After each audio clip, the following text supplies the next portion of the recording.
Hola, bienvenido una vez más a este programa de Vida Plena. Es un gusto poder compartir la palabra de Dios con cada uno de ustedes que nos siguen y que juntos vamos enriqueciéndonos con estos mensajes que Dios tiene para nosotros, donde nos nutre de fortaleza espiritual. Ustedes saben que la palabra de Dios es el alimento que tenemos nosotros, lo que creemos en el Dios Todopoderoso. Y así se va cumpliendo lo que Jesús dijo: yo vine para que tengan vida y para que la tengan en abundancia. Una vida con salud, salud espiritual, salud mental, salud física. Así que bienvenido a este programa. Hoy vamos a hablar de una verdad oculta que sale a la luz. Para que podamos encontrar una verdad en la palabra de Dios y para poder decir que es una verdad, Dios nos deja algunos requisitos que debemos cumplir. Lo primero, la verdad tiene que ser bíblica, tiene que salir de la Biblia, pero no de una porcioncita. No, la verdad es como una catarata que cae desde el Génesis hasta el Apocalipsis. La Biblia es una unidad que compuesta entre el Antiguo y el Nuevo Testamento, que fue escrita por 1500 años, donde tiene toda una unidad. Una verdad tiene que estar en toda la Biblia, tiene que rebalsar toda la Biblia. Y ahí podemos decir que es una verdad. Yo no puedo hacer una verdad de un versículo bíblico. No, eso no es correcto. No hay que sacar porciones para decirlo y hacerle decir a la Biblia lo que yo quiero que diga. Yo tengo que decir, extraer el mensaje que Dios quiere que salga a la luz, ¿sí? Así que este principio es el que nos regimos nosotros para poder llevar realmente el mensaje de Dios. Así que vamos a comenzar este tema: una verdad oculta sale a la luz, y vamos a comenzar con una oración. Querido Padre, gracias te damos, Señor, por este nuevo programa. Gracias, Señor, por darnos esta verdad, Señor, a nosotros, lo que estamos viendo, Señor, este programa. Que esto sea, Señor, de bendición para nosotros, que sea de esperanza, que sea de certeza, Señor. Gracias por todo lo que nos das, Padre. En el nombre de Jesús oramos. Amén. Saben, mis queridos amigos, que una de las otras cosas que nosotros vamos a experimentar a lo largo de la vida, que es difícil, por cierto, lo he visto en muchas vidas y en mi vida. Nosotros tenemos que desaprender muchas cosas que creíamos que eran correctas, y tenemos que desaprender para poder aprender cosas que son las correctas y son las verdaderas. Es como un árbol nuestra vida. Nosotros es fácil cortar una rama a un árbol, pero sacarle una raíz a un árbol es tremendamente difícil. Y muchas veces nosotros tenemos costumbres, tradiciones, paradigmas, ¿no es cierto?, modelos que están muy arraigados y es necesario sacarlo. Bueno, cuando nosotros nos nutrimos de la palabra de Dios y dejamos que Dios sea Dios en nuestra vida, Él va a encargarse de sacar esas raíces, esas ramas, que por ahí pueden doler un poco, pero es para que nosotros podamos crecer, podamos ver y empezar a ver con otro panorama hacia adelante. Así que a lo mejor, y lo creo y voy a creer así porque lo he visto, esta verdad oculta que sale a la luz va a ir contra, quizás vaya contra creencias arraigadas por muchos años que hayas tenido en tu vida. Y deja que Dios sea Dios en tu vida para que Él pueda clarificar. Y cuando dijo, deja que Dios sea Dios en tu vida, te pido que ores a Dios, que reflexiones, que le pidas a Dios que Él te dé entendimiento, iluminación, humildad, valentía, para que Él pueda hacer una obra de restauración, de transformación en tu vida. Y eso quiere decir una transformación en tus pensamientos, en tu manera de ver, de sentir, de pensar. Tiene que ver con un todo, en todo nuestro ser, porque así vamos a sanar nosotros.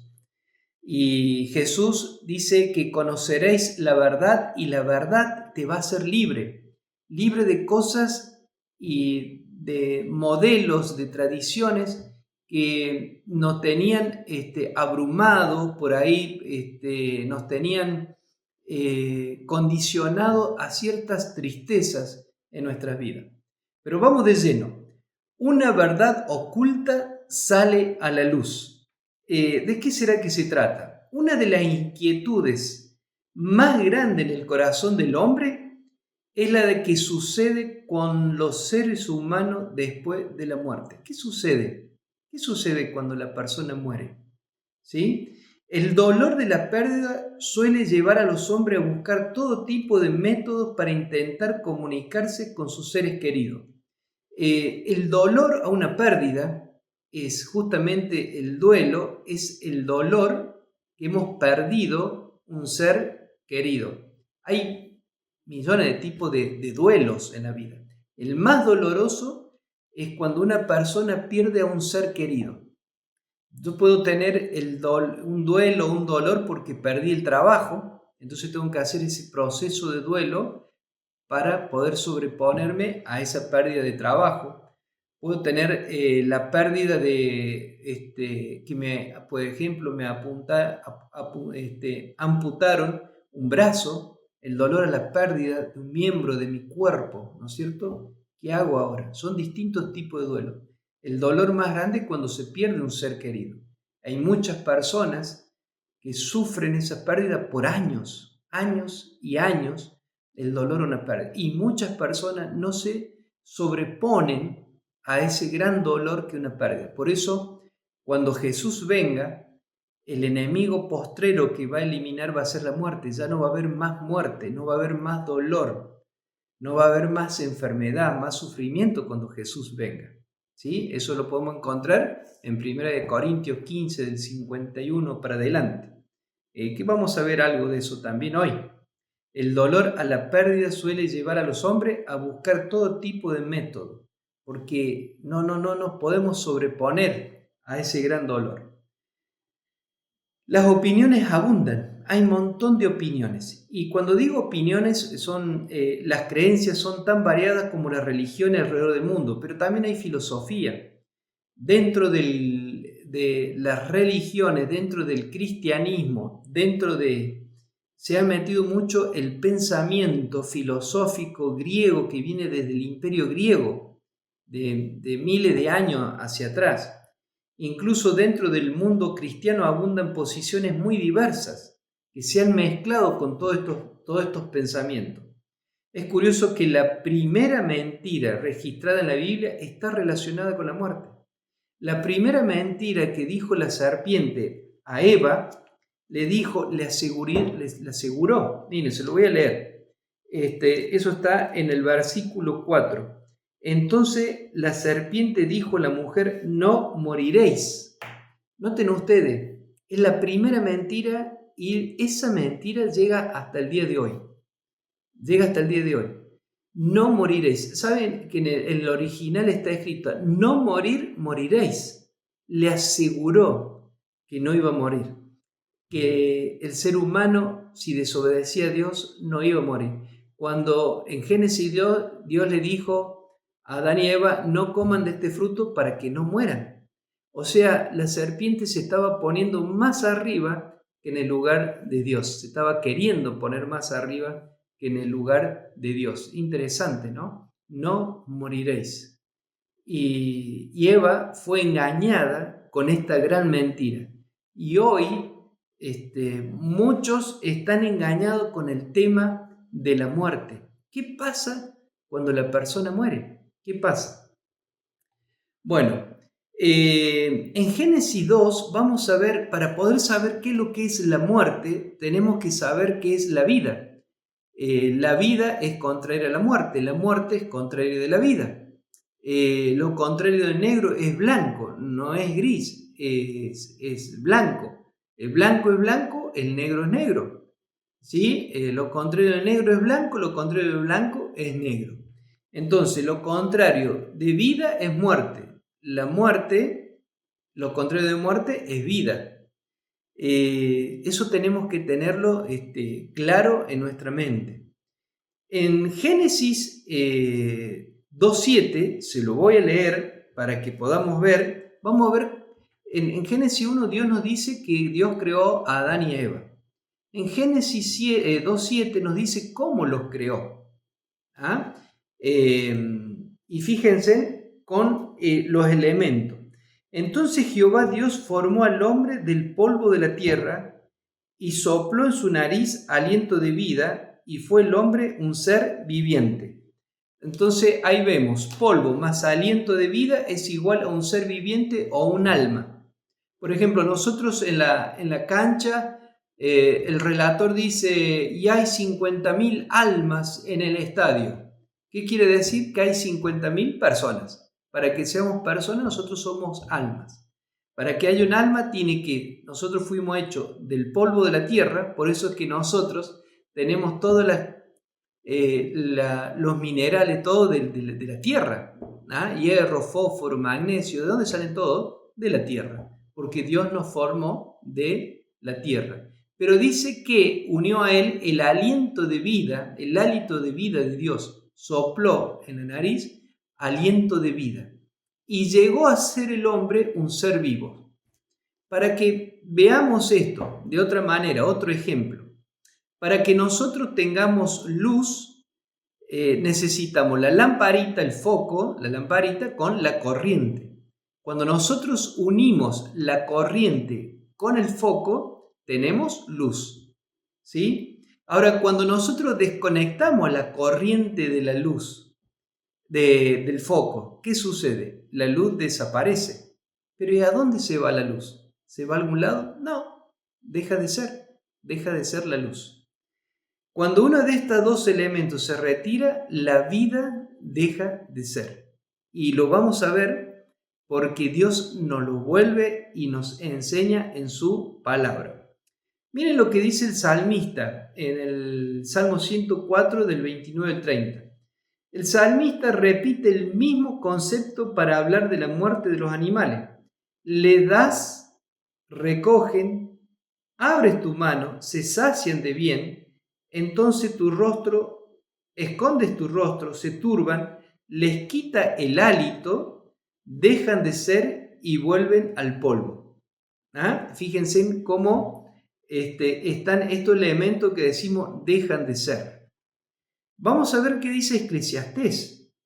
Eclesiastés 12, 7 nos habla también, y Eclesiastés 9.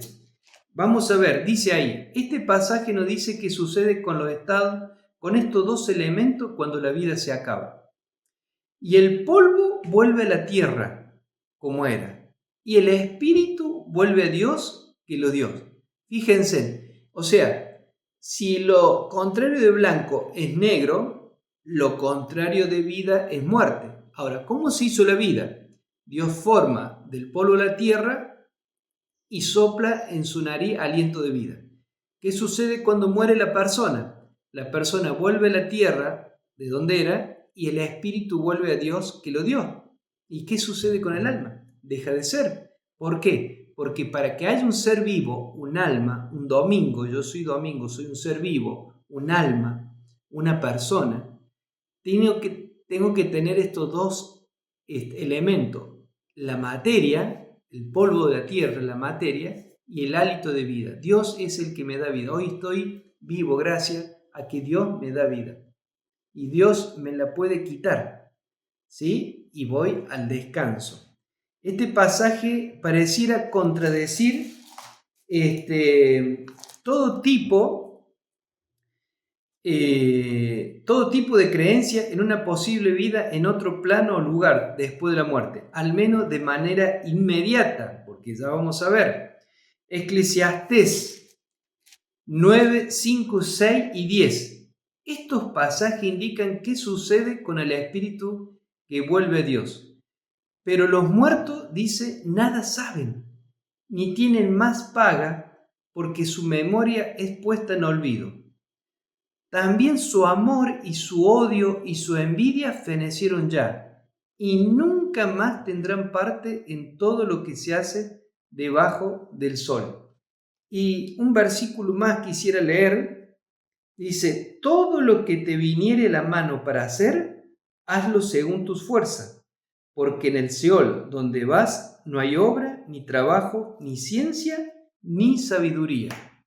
Todo lo que nosotros nos viene para hacer en la mano, hazlo según tu fuerza. Ahora, hoy es el momento para hacer todo lo que Dios nos dice que tengamos que hacer. ¿Por qué? Porque al sepulcro donde vamos no hay obra, ni ciencia, ni sabiduría. Todo es puesto en olvido. Su amor, su odio, todo. Todo. Por eso es que nosotros decimos se fue al descanso. ¿Sí? La persona fue al descanso. ¿Por qué? Porque ya no tiene más parte, ya no se hace más nada en el sepulcro. Las conciencias de quienes mueren dejan de ser y pasa a un estado de no existencia, porque es lo contrario. Pero sigamos adelante. Ahora, la Biblia siempre habla y siempre nos deja claro algo que tiene que ver con tema de la muerte y habla acerca de la resurrección. La resurrección. San Juan 20, 16, 17 dice, indica que en el poco tiempo que Jesús pasó en la tumba no participó de ninguna otra actividad. Jesús murió y el tercer día resucitó. Ni fue al cielo ni descendió al abismo. Jesús le dijo a María, no me toques porque aún no he subido a mi Padre. Le dijo a María cuando se encuentra con María. Jesús había muerto, estaba ahí en el sepulcro y cuando en San Juan capítulo 11, se lo cuento así, cuando Lázaro muere, un amigo de Lázaro que tuvo 4 días muerto, Jesús le dijo a su discípulo, vamos a Betania porque Lázaro duerme. Y los discípulos dicen, bueno, pero si duerme va a despertar. No, no, no. Dice, nuestro amigo Lázaro ha muerto. Jesús compara esta muerte y la Biblia, que ya lo vamos a ver, compara a la muerte esta con el reposar del sueño. Cuando vos estás durmiendo, ¿sentís lo que pasa a tu alrededor? No sentís nada, ¿sí? Te acostaste una hora, te levantaste a otra hora y no sentiste qué pasó a tu alrededor. Bueno, la misma ocurre cuando las personas están muertas, ¿sí? Están durmiendo. Y ahí se rompe primera mentira o engaño que puede pasar por las personas que piensan tristemente, ¿no? Que, puede estar en el infierno sufriendo, puede estar en un lugar en el cielo pagando, purgatorio. Hay un montón de mentiras, ¿no es cierto?, que con esto se termina, porque toda persona que muere va al descanso, ¿sí? No es que están sufriendo, no es que nos están viendo que nosotros estamos sufriendo. Sería triste, ¿no?, que nos estén viendo a nosotros que estamos sufriendo, ¿sí? Por eso nosotros tenemos que ir a Dios. Siempre pedir fortaleza, consuelo, esperanza en Dios. Porque así como Dios vio que Jesús murió a su Hijo unigénito, pero vio también que resucitó. ¿Sí? Al tercer día resucitó. La Biblia siempre habla de la muerte y la resurrección. Entonces, nosotros morimos creyendo en Jesús, vamos a resucitar. Y hay un ejemplo muy bueno que lo vamos a ver en la Biblia. Vamos a verlo. El apóstol reiteradas veces declara que en la segunda venida de Cristo aquellos muertos que en su vida lo aceptaron como su Salvador personal resucitarán para vida eterna. Nos dice en Tesalonicense: tampoco queremos, hermanos, que ignoréis acerca de los que duermen. Ve la palabra dormir, que simboliza, ¿no es cierto?, lo que es la muerte, esta que morimos nosotros, para que no se entristezcan como los otros que no tienen esperanza. Porque el Señor mismo, con voz de mando, con voz de arcángel y con trompeta de Dios, descenderán del cielo y los muertos en Cristo resucitarán primero. Note lo que están diciendo. Primero, no queremos que se entristezcan como los que no tienen esperanza. Entonces, cuando un ser querido muere, duerme, se va al descanso, hay dos tipos de tristeza. Una tristeza con esperanza y una tristeza sin esperanza. Y me ha tocado ver personas con la tristeza sin esperanza. Es desgarrador.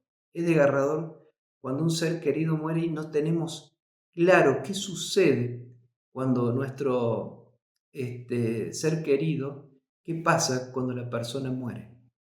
Y el apóstol Pablo dice, no, tenemos que tener una tristeza con esperanza. La tristeza es porque no lo tenemos ya, y ha sido parte de mi vida. Se nos muere un hijo, un padre, una madre, ¿sí? Se nos muere un esposo, una esposa, ¿sí? ¿Qué sucede? Bueno, sí vamos a llorar, sí vamos a pasar ese duelo, pero con la esperanza de que Jesús primero viene, desciende, Jesús viene por segunda vez, va a descender, y los muertos en Cristo, que creyeron en Jesús, resucitarán primero. Entonces, si hay una posibilidad, que no lo dice la Biblia, hay una posibilidad de que la persona que muere, hay una parte que se va al cielo, ¿para qué va a descender Dios aquí si la otra persona ya está en otro lado, en otra esfera? ¿Comprenden lo que le digo? ¿No? Podemos ver lo que nos está diciendo la palabra de Dios aquí. Resucitarán. Muerte y resurrección. Contrario de muerte, vida. Contrario de vida es muerte. ¿Cómo se vence a la muerte? Con la resurrección. ¿Sí? Sigamos viendo. Un breve análisis de la declaración de Pablo nos da como resultado una coherencia con lo planteado en los pasajes anteriores sobre este tema. Es decir, si al morir el alma de las personas fuera en algún otro lugar, cielo, infierno, etc., o pasaran a otro plano, entonces, ¿qué sentido tendría una resurrección de muertos? No tendría sentido. Si estas personas ya están vivas en otro lugar, ¿de qué se las trataría de resucitar? ¿Me van siguiendo? Algunas resurrecciones en la Biblia. Hay resurrección en la Biblia. Ustedes saben, y esas resurrecciones es maravilloso, porque nos da certeza de que si nosotros creemos que Jesús es nuestro Salvador, que Jesús venció la muerte. ¿Cómo Jesús venció la muerte? ¿Yéndose a algún lugar cuando Él murió? No. Jesús venció la muerte resucitando el tercer día. La única manera de vencer la muerte es a través de la resurrección. ¿Y quién logró eso? Jesucristo. ¿Y quién es el que nos va a dar la resurrección? Jesucristo. ¿Cuándo? Cuando Él venga. Pero Él nos deja evidencia para que nosotros creamos en esto que estamos hablando hoy. En Mateo 27, 50 al 30, cuando Jesús murió, dice que inmediatamente después de la muerte de Cristo, algunos santos resucitaron y dieron testimonio de Él. No sabemos quiénes son esos santos. Eran santos que habían muerto en esa época. ¿Por qué?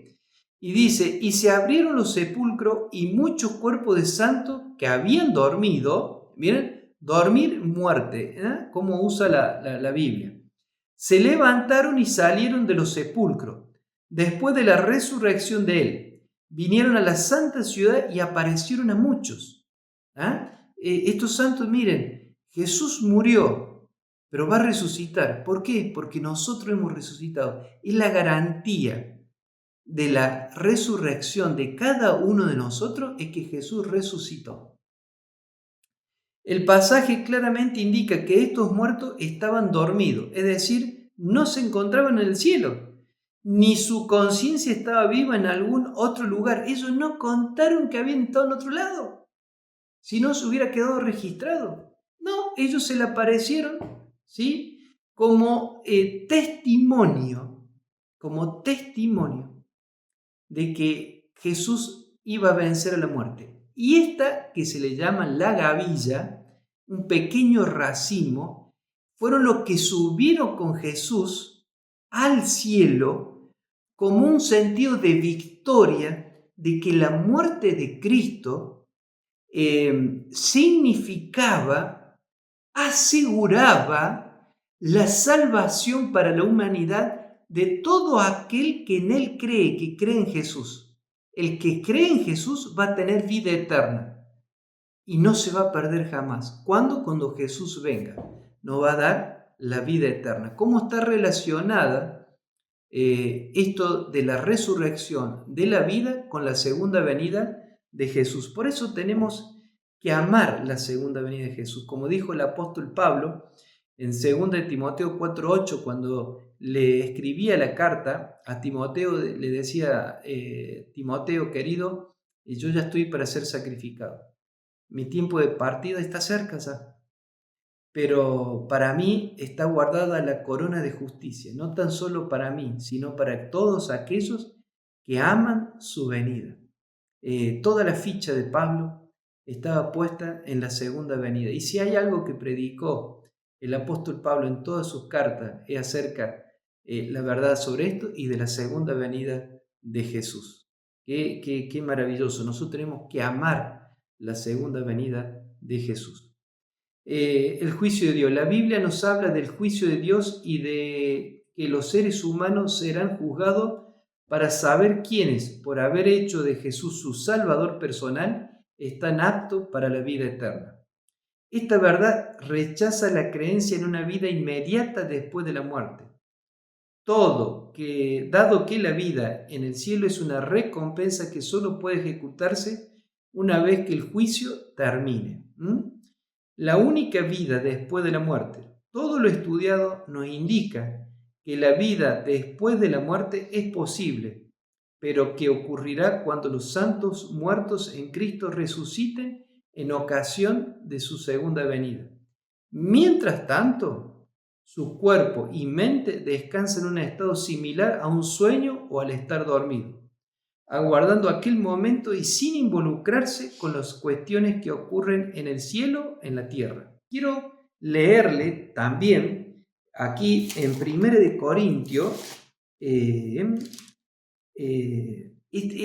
apóstol Pablo en Tesalonicenses, lo pueden leer ustedes después en su casa, 1 Tesalonicenses 4, del 13 al 18, pero él termina hablando acerca de esto de la muerte, que habla juntamente con la segunda venida. Nos dice en el versículo 18, alentaos los unos a los otros con estas palabras. Es por eso que este programa estamos tratando de alentarlos a los unos a los otros con esta palabra de resurrección, ¿sí? Y de saber qué es la muerte, qué es la vida. Alentados los unos a los otros con estas palabras. Y en 1 de Corintios, capítulo 51, hay una promesa maravillosa de Dios para nosotros, escrita por el apóstol Pablo. Miren, en el versículo 26 dice, y el postrer enemigo que será destruido es la muerte. Pero después dice, he aquí os digo un misterio, versículo 51. He aquí os digo un misterio, que para nosotros ya no es un misterio. No todos dormiremos, pero todos seremos transformados. En un momento, en un abrir y cerrar de ojos, a la final trompeta, porque se tocará la trompeta y los muertos resucitado incorruptible y nosotros seremos transformados. Porque es necesario que esto corruptible se vista de incorrupción y esto mortal se vista de inmortalidad. Y cuando esto corruptible se haya vestido de incorrupción y esto mortal se haya vestido de inmortalidad, entonces se cumplirá la palabra que está escrita: sorbida en la muerte en victoria. Impresionante la promesa que nos da Dios. Cuando Jesús venga al sonar la trompeta, porque Jesús va a venir al sonar la trompeta, ¿no? Jesús cuando venga va a venir como Rey de Reyes y Señor de Señores. Va a venir con millares y millares de ángeles. Y Jesús va a quedar en el cielo y de ahí un ángel va a venir y te va a llevar junto con Jesús. Es algo extraordinario. Es algo extraordinario que nuestros ojos, los que cada uno de nosotros vamos a vivir.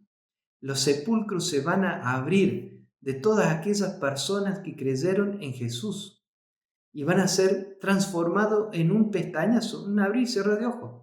Serán transformados en un cuerpo que no se va a enfermar más.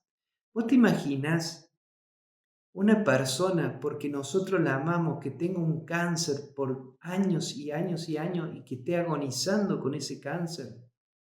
Por eso muchas veces Dios nos lleva al descanso, a la muerte, a esta muerte, al descanso, para que nosotros no sigamos sufriendo enfermedades horribles. Dios nos lleva al descanso muchas veces por misericordia.